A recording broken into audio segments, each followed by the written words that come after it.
I'm gonna hurt you if you ain't on now. Hey, Jay.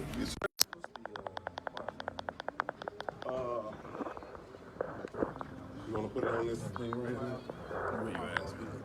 That's what it's for. You see me, I'm so perfect. Oh man, y'all know y'all the first radio station I've been to that got that right there for convenience. Oh man. Whenever you're ready, Mr. Ifatunde. Oh,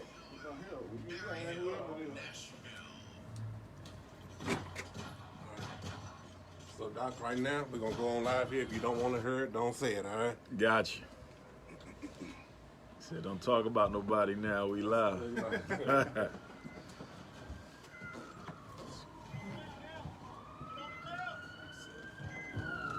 It's right there. yeah. I'm getting a hard time at first, but I figured it out.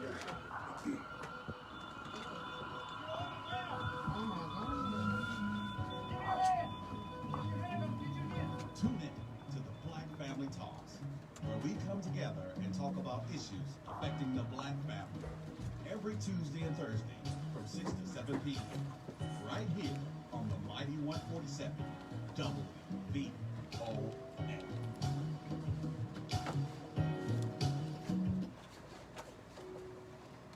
All right, we want to welcome everybody to the Black Family Talk. My name is M.Ed. And I'm Brother Eugene. So tonight, family, we have a really special show. Usually we don't meet on Friday nights, but we had a show that was so special it warranted us coming on Friday nights. We have with us a very special guest that I know that we have all heard of and we've seen his work. And so I don't want to even talk too much tonight. You know, sometimes when you're in the room with people, you don't want to talk too much. I want to introduce my brother, Dr. Umar Johnson. Peace and love, family. Glad to be in Nashville. Thanks for having me here at WVOL-1470 AM, all the way from Philadelphia, Pennsylvania. Only my second visit to Nashville. Glad to be back. Black Tennessee, I am here. And we're glad to have you here. So, for the people who don't know why you're here, give them a little bit about what's the event coming on for you tomorrow. Absolutely. 4th annual Soul Day. Tomorrow, you understand, celebrating our entrepreneurs, everybody, educators, the youth, the family, the community. It's been 400 years, 400 years. And this is my first outdoor festival that I have attended or will be attending in the new 5th century of Black America. So it's very significant for me. But everybody needs to come out. Everybody needs to come out, show love. We as Black folks have to learn how to get along with each other and have fun with each other, enjoy each other, and explore each other. And so Brother DeMario and his organization invited me down, thanks to them, because it's been a long time coming. So we're going to be out at East Park all day tomorrow. Come on out, East Park, bring the children, bring the elders, bring family, bring friends. We're going to be out there from 12 until 5. Dr. Umar Johnson will be speaking around 2 o'clock, and I'm going to deal with a lot of topics. I'm going to deal with education. I'm going to deal with mass incarceration.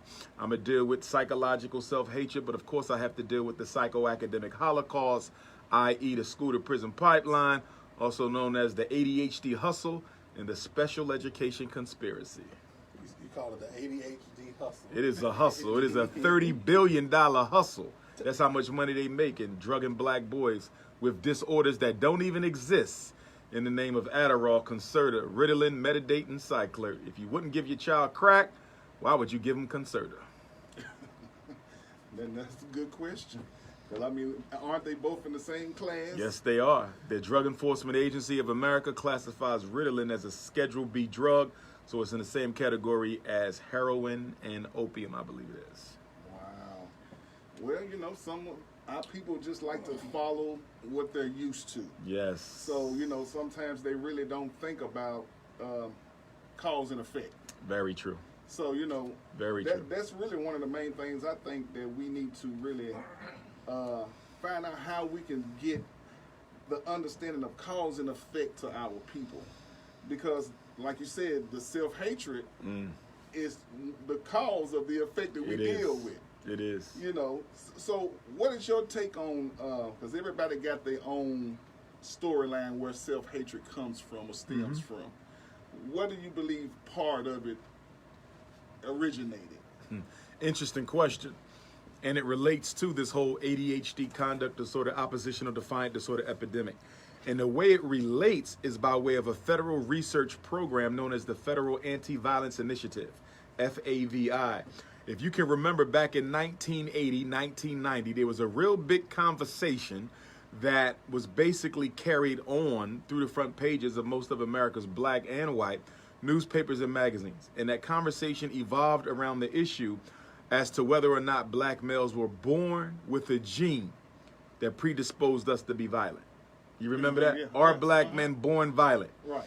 Okay, so the research has shown that when you study groups of black men in native Africa, there's almost no intra-communal violence unless it became necessary, such as war. So they said if black men are predisposed genetically to be violent, then we should see evidence that African men are predisposed genetically to be violent. They saw no such thing. But the Federal Anti-Violence Initiative, in my opinion, was a clever attempt to excuse the United States government for economic castration, miseducation, and the deliberate introduction of self-hatred to displaced Africans, because those are the three ingredients of black-on-black fratricide. You miseducate them, so they're not able to participate fully in the American social order. Then you economically castrate them. You make them economically irrelevant to black women. And then on top of that, you add the fact that for 4 centuries, we've been taught to hate ourselves and see ourselves as less than. So any program or solution that's going to address black-on-black male homicide, fratricide, genocide has to deal with miseducation, economic castration, and self-hatred. Now, the white man can't do anything about self-hate, even though he caused it. We have to solve that ourselves. But he can do a lot about miseducation, because most of the education of black children is being carried out by white females. The white woman is the catalyst for the low academic achievement of black males. And when we look at economic castration, which is something that is always left out of the conversation when we deal with black male dysfunctionality, they never connect economics to violence.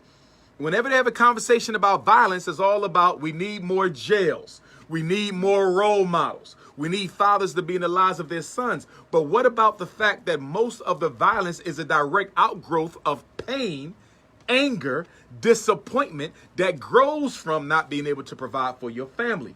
Same thing we saw 75 years ago in America with Jews, Irish, and Italian. They were drunk, they were gang banging, they were running numbers, they were running guns, they was killing each other in the streets. And the United States government upgraded them to white status in 1940, because before 1940s, Jews, Irish, and Italians were not white. And when they upgraded them, that meant they had to give them an economic stimulus package. And that economic stimulus package came to the Italians by way of America's inner city police department. It came to the Irish by way of America's inner city police departments. It came to the Italians by way of America's inner city fire departments. And it came to the European Jews by way of America's inner city civil service jobs. They helped them in their violence by giving them an economic stimulus package. Where is ours? So we've been hearing a lot about reparations. Where do you stand on reparations? As far as the country giving reparations, where do you stand on that? I support reparations. We are entitled to it. We will get it. But I do take issue with the fact that we have a lot of not well thought out hashtag grassroots reparations movements that I think can actually hurt what we're trying to do with the reparations crusade, because they're pushing doctrines and ideologies that don't have anything to do with reparations that I think can be harmful in the long term. With that being said, there's 5 things we need to consider when we deal with reparations. 5 concerns I have. Concern number 1, there can be no reparations unless there is restoration. And what I mean by that is America has to give back to Africans all of the land that was stolen from us from 1865 to 1965. Tens of thousands of acres were robbed gunpoint from black folk. They would show up and tell us to get going. So it's interesting when you look at all this gentrification taking place across the country, white folks moving us out of our neighborhood. Well, how much of that land we being moved off is actually ours? So there needs to be research done to show how much black land was stolen, who was it stolen from, and it needs to be restored.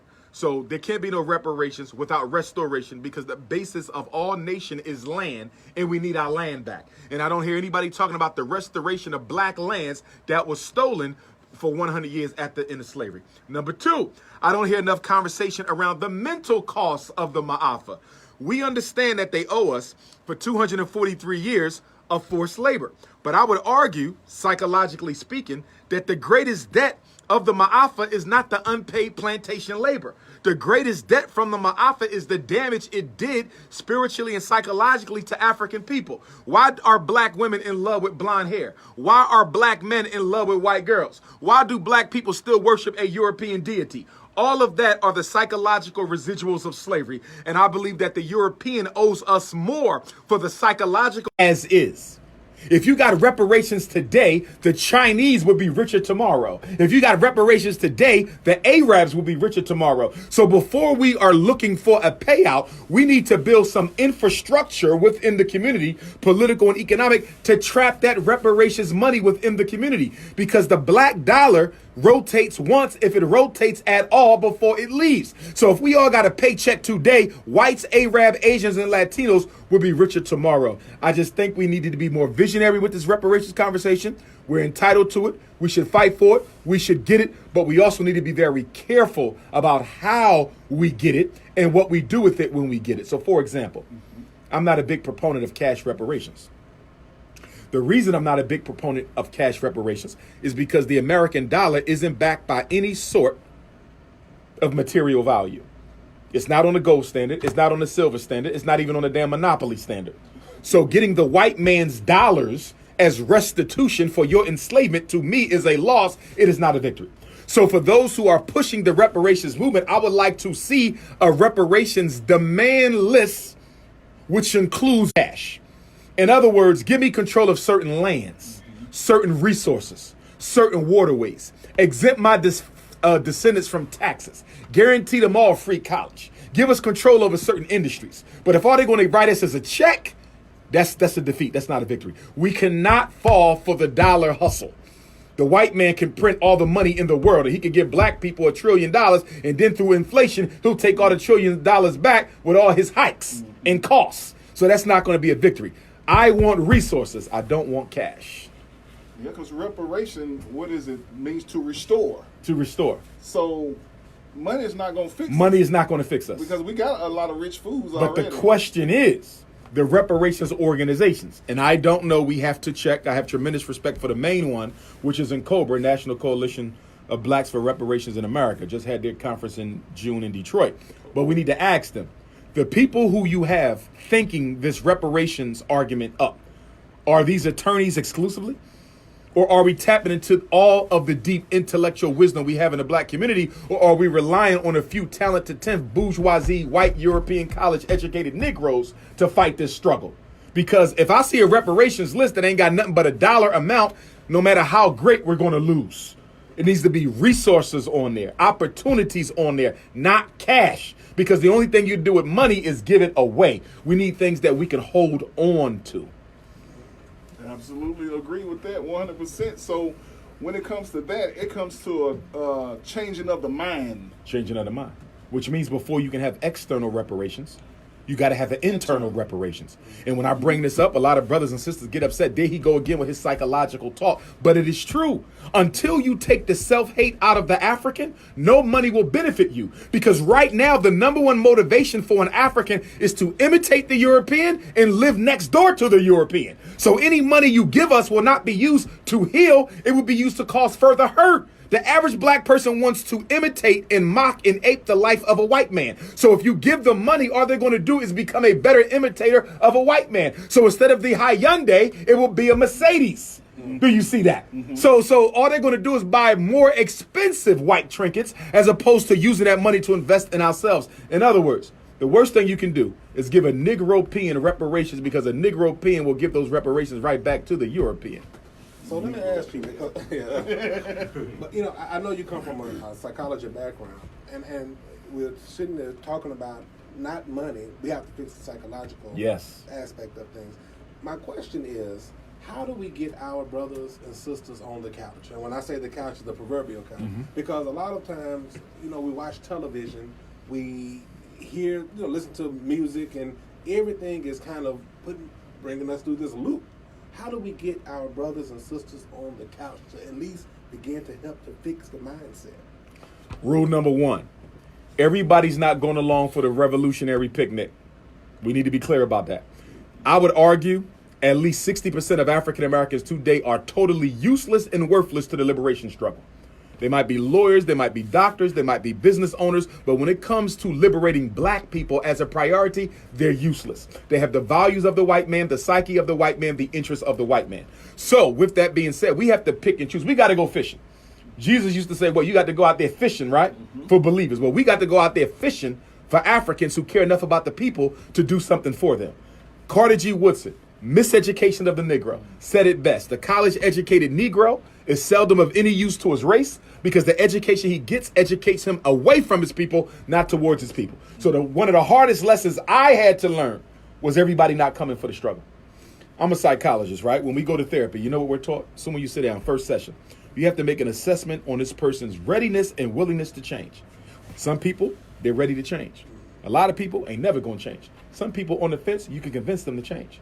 That's the same thing we got to do with our people. We got 3 groups: those who ready to change, those who thinking about it, and those who would never change. They will slit your throat before they get away from the European. We got to pick and choose which ones we want to waste our time with, because trying to save psychologically damaged Africans can be a very dangerous thing. Can be a very dangerous thing because they see you as the enemy. Right. You see, so we got to pick and choose who's going, and I really only think about 30, 40 to 50% of us are even worth saving. Frederick Douglass, my ancestor, said what? It is better to raise strong children than to repair broken men. And he wasn't a psychologist, but he knew that. Carter G. Woodson said what? If you control a man's mind, you don't have to worry about his thinking. Okay? And if you control his thinking, you don't even have to tell him to go to the back door. He will go on his own. And when he gets to the back, if there is no door, he won't make one and walk out of it. I'm not trying to save every Negro in America. It's a waste of time. It's a waste of time. Everybody didn't make it on Noah's Ark. I'm focusing on the babies. That's why we purchased those 2 schools in Wilmington, Delaware, February the 7th of this year. The Frederick Douglass building, Marcus Garvey building, and God willing, we're going to raise this $1 million so that we can restore that campus. We have 4 buildings in total, 2 schools. We were blessed enough to purchase with the monies raised from the people. And it is my hope that we raise $1 million between now and next summer, because I want to open up the school on Nat Turner Day, August the 21st, the date of the Nat Turner Revolution, 2020. 100-year celebration of the red, black, and green flag. That's when I want to start school. You know, just sitting here thinking about what you're saying, because you said a lot, but especially when it comes to schools, I know you had to deal with our people who say, well, what is he doing with the money? Or what is, and they question even before you had the opportunity to do something. Yep. How do you deal with that? And actually, I have a question to say, what's one of the biggest challenges you face from the community you serve, and how are you able to move forward while experiencing that challenge? Well, here's the thing. Most African people love and support Dr. Umar and my work. Mm-hmm. The detractors are such a small number. They appear to look larger than what they are because they're so aggressive and consistent in their detractions. Mm-hmm. So, for example, I can think of 2 Negroes right now on YouTube. They make a video about me every day. First of all, what black man is sitting around making a video about another black man every day and won't even show their face? So you making a video about me every day and you won't even show your face. You see? So again, they so consistent because it's only a few of them. They got to be consistent. Mm-hmm. Because if they stop, won't nobody pay them no attention. Most of our people love us. If they didn't, we wouldn't have raised the $750,000 that we raised about those 2 schools. So you got to take the good with the bad. With the love, there's going to be a little bit of hate. But I'm not worried about the haters because they're mentally ill. Mm-hmm. And once the school is up and running, they're going to be crawling back apologizing, and I'll be letting them in too. And you say August? Once the victory come, everybody gets on the bandwagon. Mm-hmm. That's right. Mm-hmm. When I bought the schools, it was a big shift then. Everybody said, shoot, he almost there. I better get on this other side. Uh-huh. Oh, I'm sorry. I didn't mean it. I didn't mean it, Doc. I was caught up. Yeah. I drunk the Kool-Aid. Well, there's going to be some more Kool-Aid to drink when that school open. So when it comes to education, I mean, for me, I have an issue with the European curriculum for us. Yes. Is there, I mean, what can be done for those who haven't or will not have an opportunity to get the actual, what is the word? It's not the curriculum, but if it was a curriculum for us, by us, can we really, I mean, because like you said, only a few going to be able to get it. Mm-hmm.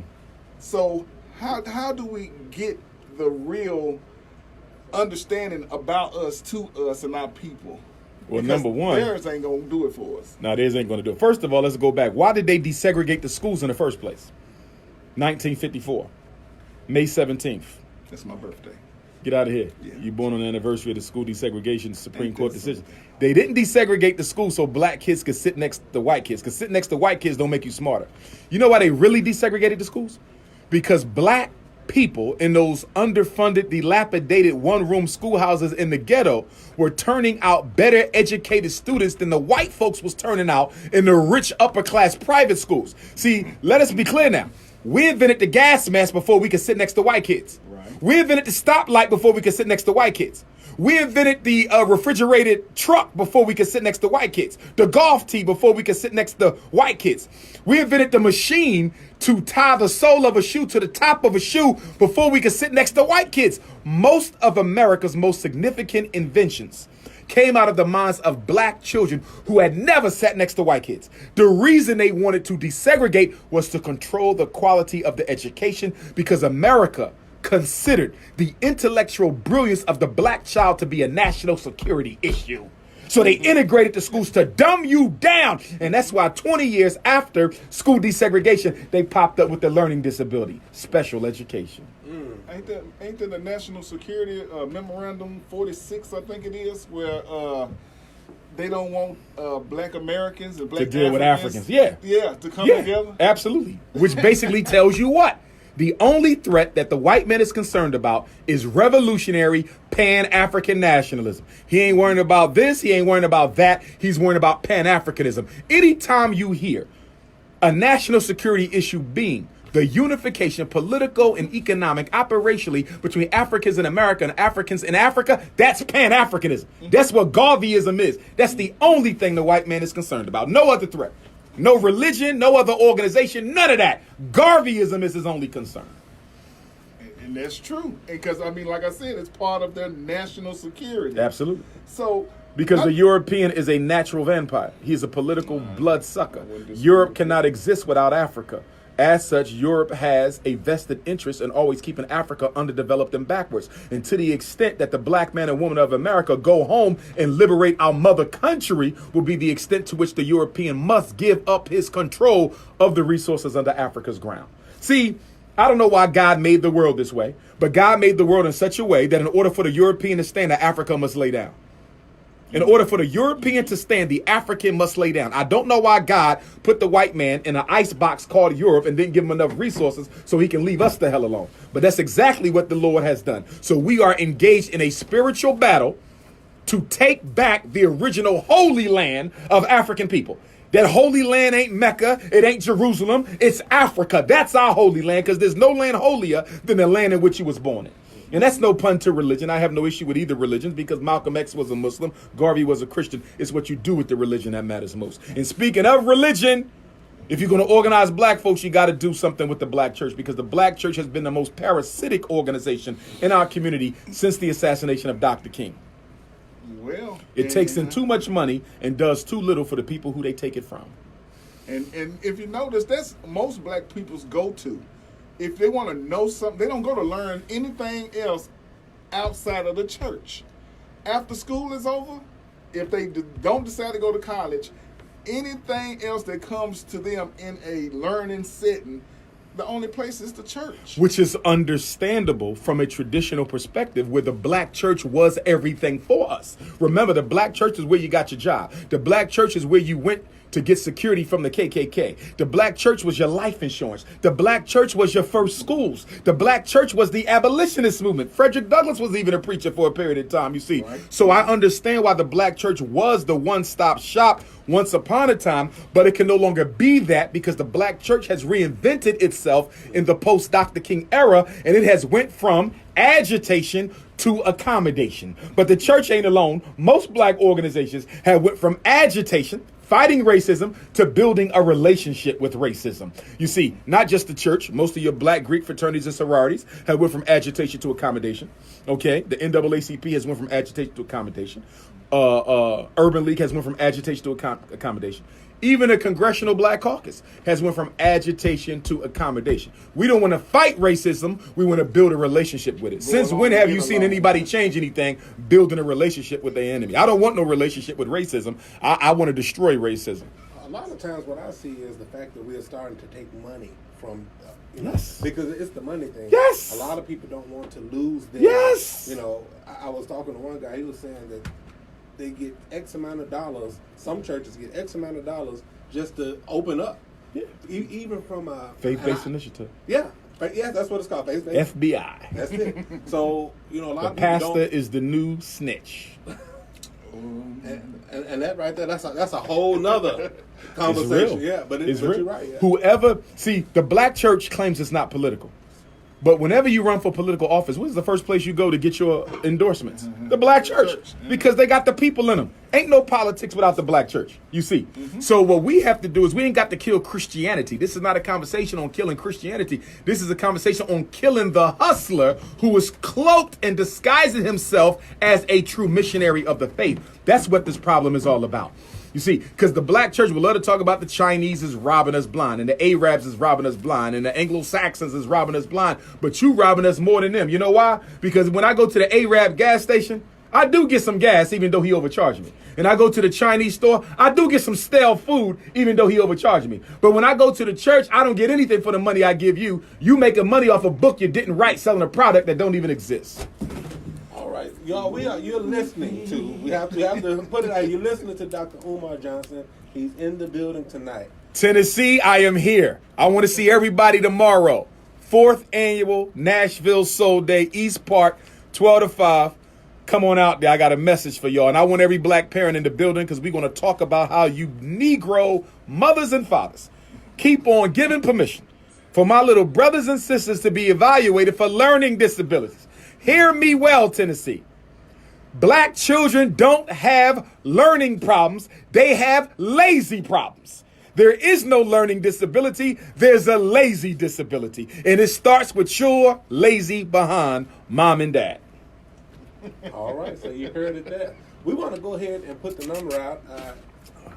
Call us, because if you have any questions for Dr. Umar, I'm sure he'd love to hear it and maybe answer those questions. So give us a call at 615-227-1470, or you can call us at 615-737-9865, and he's looking forward to your call.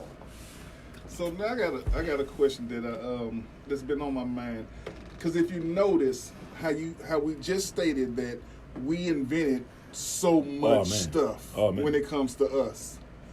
But all inventions that we create, or great people we produce, we send them to them. To be exploited financially. And they even go and check and separate and make sure that whatever. From the hot comb to hip hop and everything in between.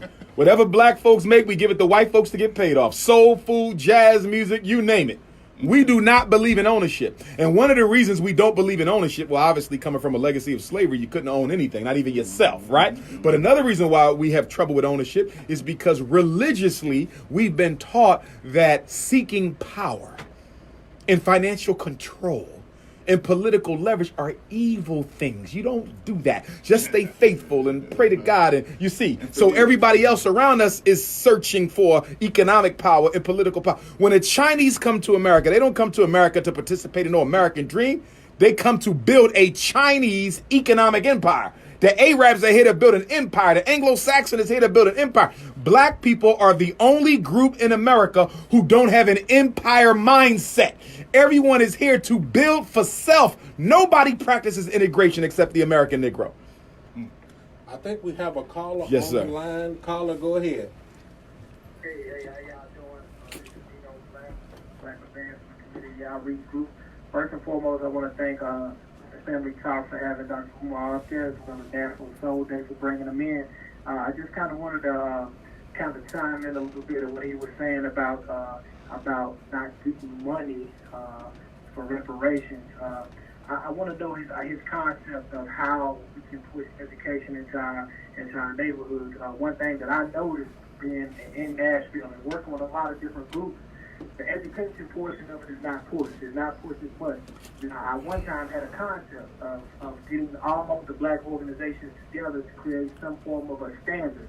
And that standardized concept is we all learn the same education. We all learn the same financial literacy. We all come to the same economic understanding, so that if we do go and protest a gas station that has treated us wrong in our black neighborhoods, instead of directing them to the next foreign-owned gas station down the street, we'll have another place for them to go. Or if we shut down that gas station that has been treating us wrong, we have another group of investors who are black with the black agenda that can come in and buy it.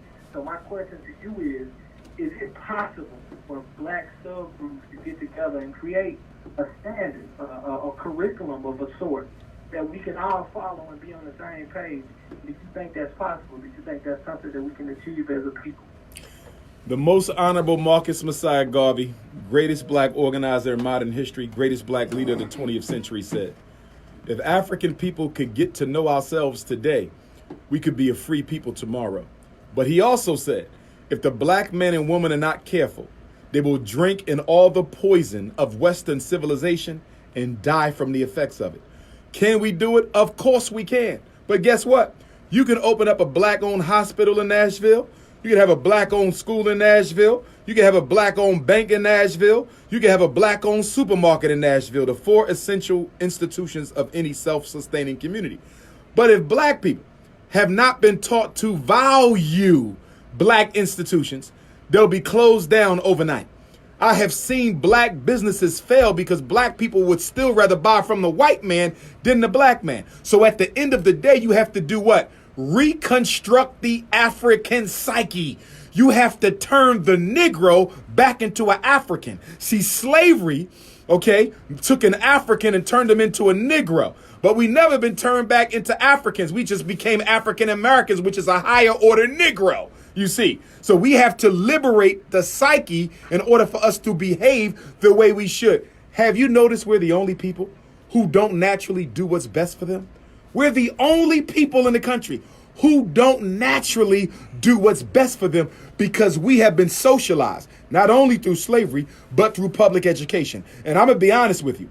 I think 154 years of public education has done more damage to the African child than 243 years of enslavement of our parents. I'm going to say it again. 153 years of free public school has damaged the mind of the African child more than the previous 243 years of enslavement of our ancestors. And do you know what the difference is? They enslaved adults, but they miseducate children. When you miseducate a child, you miseducating the whole generation because that child going to teach their child the same miseducation that they was taught. What's the most important job of a school? The most important job of a school is not to teach. Teaching is not the main job of an educational institution. The main job of an educational institution is to socialize. You know what that means? To make sure you and I can work together in the best interest of the people. To make sure all three of us can work together in the best interest of the people. Have you noticed that when we come from college, we normally can't work with other black folks?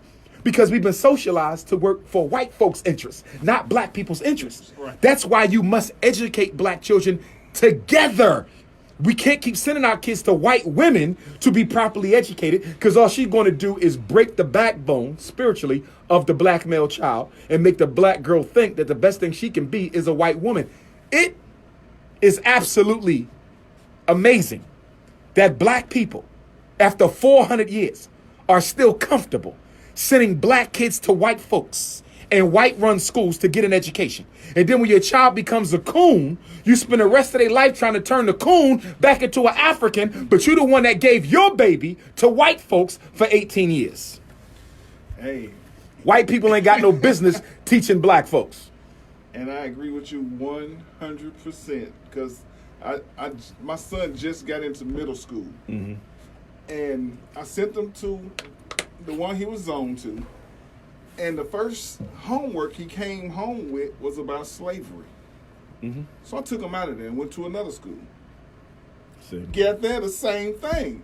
So, opposed to me telling my people, hey, we need to educate our own, have our own, I decided to send my child to a black school, a private school where I pay for him to go. Yes, sir. I'd rather invest in his future than allow him to go through this for free, and then I have to wipe all this out. You can't. And it's already embedded. Yeah, you can't take it out. Anything put in the mind of a child will stay. You can't take it out. So, I mean, we have to really get to the point to where we trust in our own people enough to allow that. I mean, when I say something about a black curriculum, I was in a setting one time and I said, if there's a black school with a black curriculum for black people, would you send your child there? Only one person raised their hand out the whole group.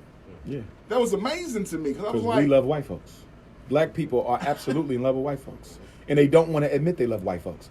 That's why black women love their blonde hair. That's why black men love their white girls. That's why we all love white Jesus. We are in love with white folks. How do you go to war with the people that's at war with you while you're in love with them? How do you go to war with the people that's at war with you while you're in love with them? And you know what makes it even worse? Let's look at our spending habits.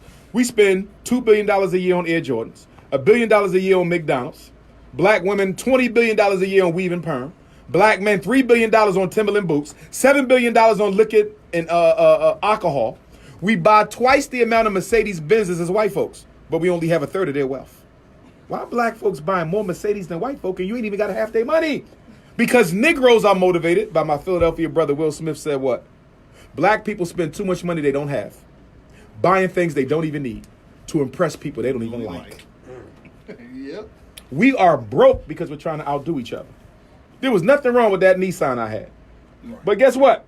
Because you came home with a Hummer, I'm going to go into debt with a Mercedes just to outdo you. Because a Negro is most definitely motivated to outdo other Negroes. He didn't even think about white folks. And I always ask, when that comes up when we in competition, I always ask them, where's the trophy? Where's the prize that you get for competing with me? The white man's validation. And you never get that. You never get it. I mean, so you're really reaching for the clouds. Because once the white man, because we don't understand what genocide means. Genocide. Okay. Right? The white man will use Barack Obama to get rid of every Negro in America. And what they're going to do with Barack Obama after they get rid of every Negro in America? They're going to get rid of him. Right. You see? Because genocide is not about certain black people we don't like. See, a lot of our people think, well, they don't like Dr. Umar. They're just going to get him and leave us alone. No. Genocide means we got to kill the gene. And why do they have to kill the gene? Because this is one thing African people got, nobody else on the planet got.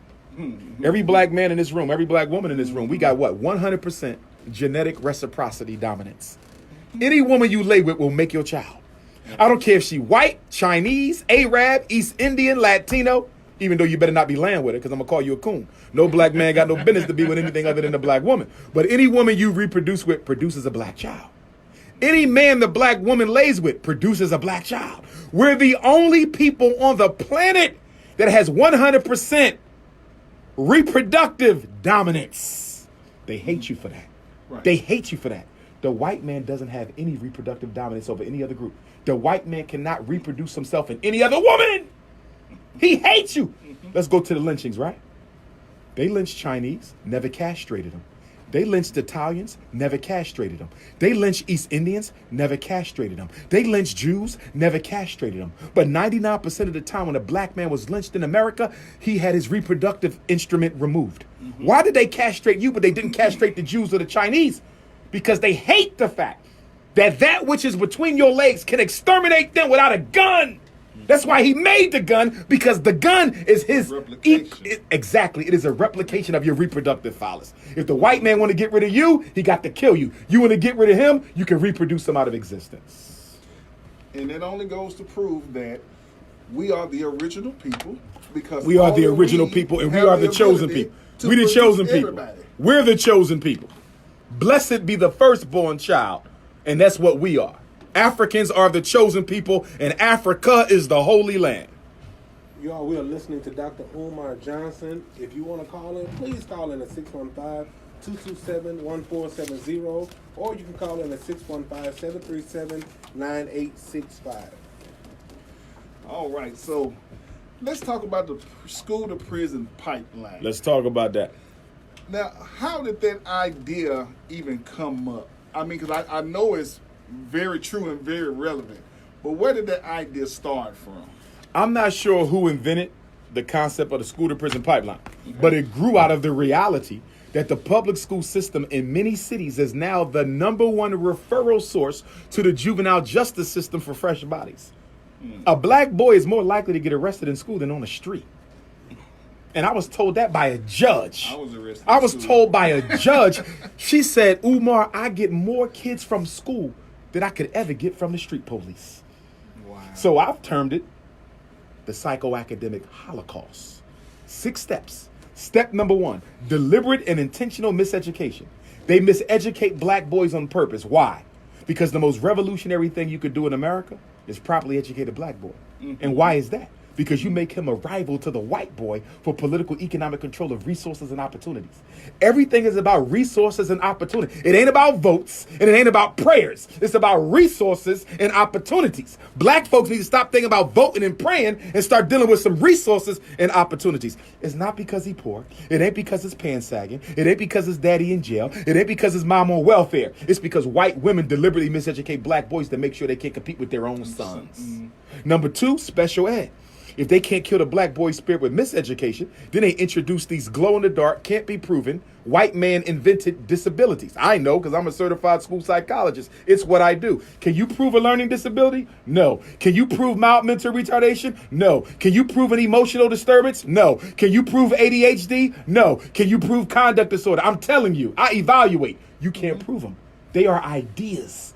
Ideas. No proof. No blood test. No CAT scan, no x-ray, no urine sample. We simply give a whole bunch of tests, and then based off the scores, we make an inference. You see that? No proof. We infer that based on the scores, I think, I don't know, I think your son got a reading disability. He ain't got no reading disability. He never been taught how to read by your white teachers. So that's special ed. Then if they can't kill him in special ed, psychiatric meds. Now the ADHD, now we're going to send them to the doctor for some Ritalin, some Adderall, some Concerta. Can I ask you a question? Most black men in America are locked up for nonviolent drug-related offenses, correct? America claims to have a war on drugs, correct? So if America has a war against drugs and drugs are bad, why is it okay to give them to our kids? His father's in jail for selling crack, but you're going to give him crack known as Adderall, Concerta, and Ritalin, so he can sit still long enough to learn about Christopher Columbus and Helen Keller and Anne Frank while he get miseducated by ugly white girls all day. Not acceptable. Then after that, juvenile incarceration. So if they didn't get you with miseducation, special education, psychiatric medication, now they're going to put you in juvenile incarceration, juvie hall, where you get mistreated. Prepped for mass incarceration, real jail. Then you come out of juvie hall, they got a law that says you can't go back to the regular school after you've been arrested. Whoa! Oh yeah, a lot of states got that now. You cannot go back to the regular school. They make it impossible for you to get a diploma. Yes! So then you got to go to these little twilight programs where the teachers don't even show up half the time. I know because I used to work with one, right? So now that takes us to stage 5. Psychological frustration and alienation and desperation. This is when you start sagging your pants. This is when you join the gangs. This is when you turn your hat back. This is when you start looking at people mean. This is when you want to beat people up. You want to gangbang, rob, steal, kill. It wasn't in you. It wasn't genetically predisposed. It was a result of how you were treated. Not nature, but nurture. And that takes us to stage 6. Premature extermination. 1 out of every 4 black males will be murdered at the hands of another black male, suffering those same debilitating 6 steps of the psychoacademic holocaust. Miseducation, special education, psychiatric medication, juvenile incarceration, psychological frustration, alienation, and then premature extermination. This is America's plan for every black male. And if we want to kill it, we got to build our own schools. And you know what? You know what's so interesting? We would rather fight white folks. We would rather fight white folks. Negro came up to me the other day and said, Doc, you need to help us fight to get black history in the public schools. I'm not helping you do that. Why not? Don't you think our kids need to know who they are? Yes. And white women can't teach them. Right. If we want black kids to know black history, much respect to Dr. Malefi Asante up in Philadelphia with me, but I disagree with him and the rest of them when they went to the school district of Philadelphia and begged the school district of Philadelphia to make white women teach black kids who they are. And why did I disagree with that? Do you see Jews asking Chinese to teach Jewish kids who they are? Do you see Arabs asking East Indians to teach Arabs who they are? So why the hell we going to our former slave master saying teach our kids who they are? Those white women don't know who we are. But you got a church on every corner. The teachers go to the church. Why can't the church open up one night a week for free Black history education. If we really care about teaching our kids who they are, you got churches on every corner. Why can't we teach our kids ourselves? You know why? Because we too damn lazy. We want to keep on asking white folks to do what we don't want to do. And you know, it's funny because most of them will have an issue with that, because if you even think about the concept when you're dealing with the Jesus being white thing, Yeah. when the book tells you totally different. Yeah. Then when you show a black person, hey, even the book tells you that he couldn't have been white, they're going to say, well, he wasn't any race. Yeah. He wasn't any color. Yeah, see that? That's so self-hate. Yes, that's self-hate. I mean, you can't even see your own people as being something. We don't that want to see grand. glory in ourselves. The white man has killed the black man's interest in seeing himself as glorious. That's why we so multicultural, because black people need to annihilate their existence amongst all the other groups. Nobody believes in integration or multiculturalism but us. The Chinese don't want to see nothing but other Chinese. You see that? European Jew don't want to see nothing else but a European Jew. But the black man want to see everything else but a black man. And we will move and relocate again and again till we're the only blacks on the block. That's how self-hating we are. Wow. And guess what? If it took 400 years to make that Negro, it might take another 400 to get rid of him. Get us back where we supposed to be. And we ain't even starting yet. We ain't even started yet. See, the black man and woman ain't fooling the white man. The white man knows that we are comfortable under the oppression he has given us. Slaves. He knows we comfortable. The white man knows we comfortable. If black folks was serious, do you think Trayvon be dead? Will Walter Scott be dead? Sandra Bland, Tamir Rice, Philando Castile, Eric Garner? They wouldn't be dead if black folks was serious. And your boy wouldn't be going around selling signature Skittle packs and his gun that he killed the boy with. Exactly. That's like... But we got gangsters in the hood. Everybody that killed a defensive unarmed black person still alive, but you so gangster. Your ass ain't gangster, you's a coon. We got coons all over the place. Well, we're going to take this time out to highlight our donators and our sponsors, because without them, the show would not be possible. So we're going to start out with G's Barbecue, located at 925 Gallatin Avenue, Suite 101. Where that barbecue at? Where a pig ain't got a chance. I don't want no pig. It got to be beef. I don't eat no swine. They got some beef He ribs. got it all. I need bro. them beef ribs. Shout out to G's Barbecue. G's Barbecue, Located at 925 Gallatin Avenue, Suite 101, where a pig ain't got a chance. Yes, sir. And we also got Ronald Murphy Jr., which is a master barber at B's Barbershop, located at 104 Oak Valley Drive. For all designs, eyebrows, colors, eyelashes, or anything else you can come up with your hair needs, reach out to Ronald Murphy at 615-485-5627. Again, at B's Barbershop, located at 104 Oak Valley Drive. Claire Muhammad School, where a student cultivates strong self-concepts, good manners, and strong morals. This school has been in existence for over 48 years. If you're interested in sending your child here, please reach out to Mahassan Abdullah at 615-485-3488. Shout out to the Nation of Claire Islam. Muhammad School.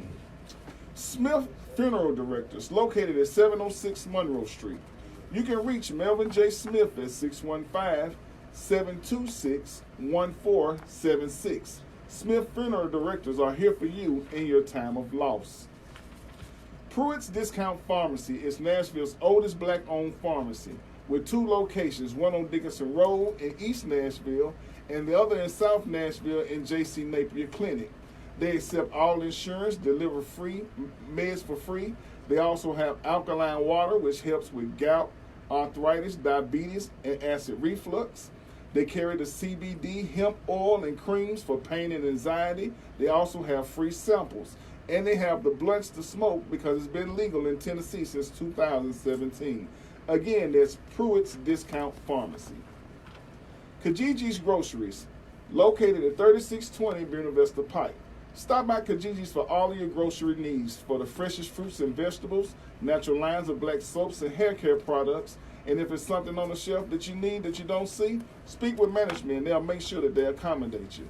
Again, that's Kajiji's Groceries, located at 3620 Buena Vista Pike. Now, the event of the month is the 4th annual Nashville Soul Day, which will be at East Park, 700 Woodland Street in Nashville, Tennessee. Tomorrow, September the 7th, 2019, it is going to be a great event from 12 o'clock to 5 o'clock. Please come out because the admission is free.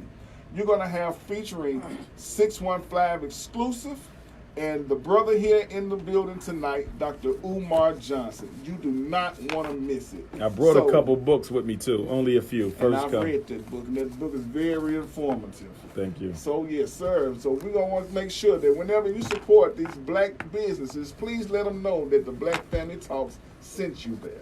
You all tell family, tell friends. Tomorrow is going to be everything. Dr. Umar is going to be giving us a lot of jewels, and so please make sure you come out for this event. But I think we have a caller on the line. Caller, go ahead. Good afternoon, gentlemen. Good afternoon, good evening, Dr. Umar. And thank you so much for always sharing knowledge with us.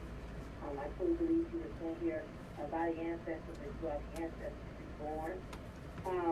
I'm calling because I have a unique perspective or insight into our financial situation.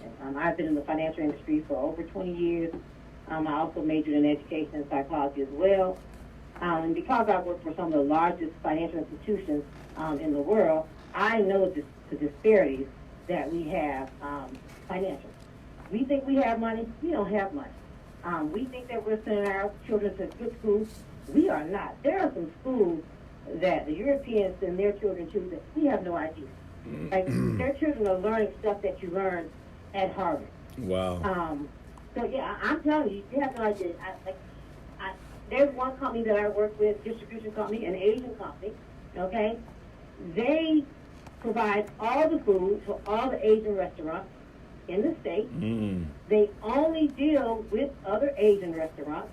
They provide all the meat, all the vegetables, and then they only put their money in the Asian bank. There's an Asian bank here in the South area, in the Georgia area, called East-West Bank. They have a bank here in the West, and they also have a bank in the East. In China. They only deal with each other. We don't do that. We don't have that. We don't have a bank that, in Africa that we can partner with. We don't have a distribution center where we can get all of our food from, all of our supplies from, all of our resources. And one other thing about Asian companies is when they become a large business, like this company is like a $25, $30 million business, what they do is they have to also lend to other businesses that want to get started. So if other Asian restaurants want to start up, they have to lend the money to them, and then if they don't do well, either they advance and they get ready to purchase another business, they bring in another Asian family to take over the business. So the business never fails, and they keep regenerating the income within their community. Now, some of us have a little bit of money, but we have no money. We don't have the trust funds that they have. I have clients who are 21 years old who have trust funds, millions, $200, $300 million trust funds, but they just do nothing with. They absolutely do nothing. They make up games, and they create businesses from games that they play, because they have nothing to do with their money. So, I'm calling because I'm offering a solution. Because I have a unique insight. And I'm not trying to plug my company. I don't even want to say my company's name. I want you guys to get in touch with me. Well, this is what you do. Take my number, Queen. You able to take my number? Can she hear me? There's another number I can call, but I am willing to, company that we just started on August 2019, for the very reason to honor our ancestors, but to also give that to our community. And we will share our revenue with your company, with your institution, and help you with whatever you do to be in their second. Okay. I was going to give you my number so you can send me a text message, and I'll definitely give you a call, see what we can do. Okay. It's 215. Okay, give it to me again. 215 989 Okay. 9858. 215 989 9858. Dr. Umar. All right. Looking forward to the conversation. Now, we do have some African banks we can work with. Take our hand back, and we're going to unite, one solution at a time. We're going to take care of ourselves. Got you. All right, thank you for your call. Thank you. I do want to let everybody know that the views and opinions is that of the Black Family Talk, not necessarily that of WVOL, but we do stand behind everything we say 100%. 100%. Also, we are coming up on the end of our show, and we want to thank everybody. We want to thank Dr. Umar. We want to thank our brothers, Brother DeMario, and the brothers and sisters who are working very hard with Nashville Soul Yes. for bringing our brother into the city to be able to come and share with us and teach us some things. We also want to thank those people who called in tonight. We want to thank the people who are our sponsors and our donators. But before we leave out of here, because I think we have about 3 minutes left, but before we leave out of here, we would like to always ask our guests to give us the last thoughts. Last thought. First of all, make sure y'all donate to the Frederick Douglass Marcus Garvey Academy. You can send your check or money order payable to FDMG Academy, P.O. Box 9634, Wilmington, Delaware 19809. If you missed all that, you can just message me on my website, DrUmarJohnson.com, or you can send me a text message to 215-989-9858. I leave with a quote from my ancestor Frederick Douglass, my 4 times great-grand cousin and uncle. He said, "If there is no struggle, there is no progress. Those who profess to favor freedom and deprecate agitation are like men who want crops without plowing up the ground. They want the rain, but can't stand the thunder or the lightning. They want the ocean, but they're scared of the awful roar of the waters." He said, "People may not get all that they work for, but you will work for all that you get. And if we are ever to be freed as a people, then we ourselves must strike the first blow. A man who will not fight for himself is not worth being fought for by others." He said, "For 20 years, I prayed on my knees to God for freedom, but the good Lord gave Frederick no freedom till I got up off my knees and started praying with my feet. Power can seize nothing without a demand. It never did, and it never will." You all, thank you for tuning in tonight, and we're going to be back here Tuesday. If you missed the show live, you can go to the Black Family Talks on Facebook, and you'll be able to catch it on Facebook. We're doing a Facebook Live, so you can catch it on Facebook.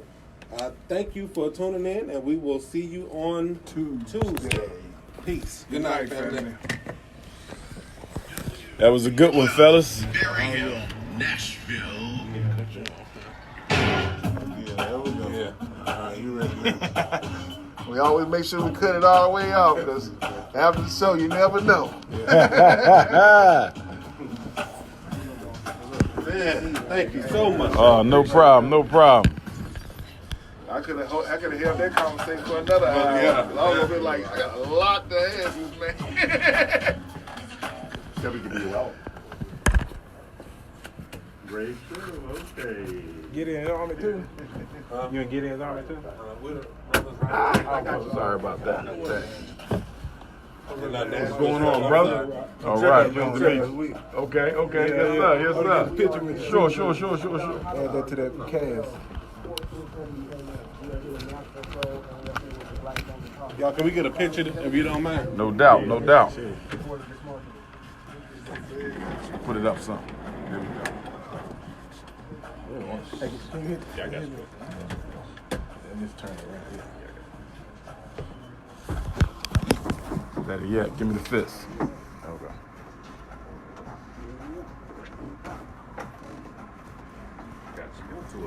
All right. I'm glad they got like that. Sure. Wait that in mind, bro.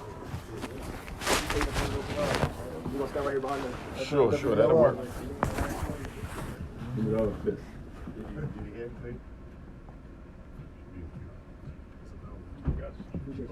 No doubt. All right, man. We got to get ours too. Come on, Let's do it.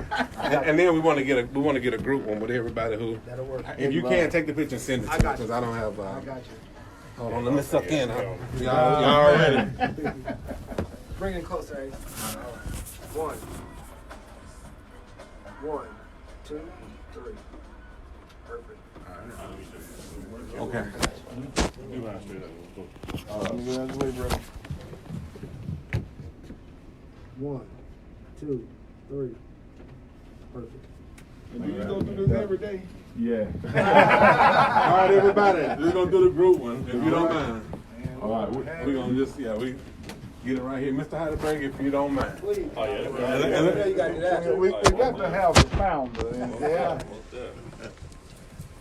Come on in. Come on in. Bring it in tight. 1, 2, 3. And I'm gonna hop on in too. If you could take this for me, if you don't mind. Don't do the prison kneel in the front. That's good. I'm messing with you, bro.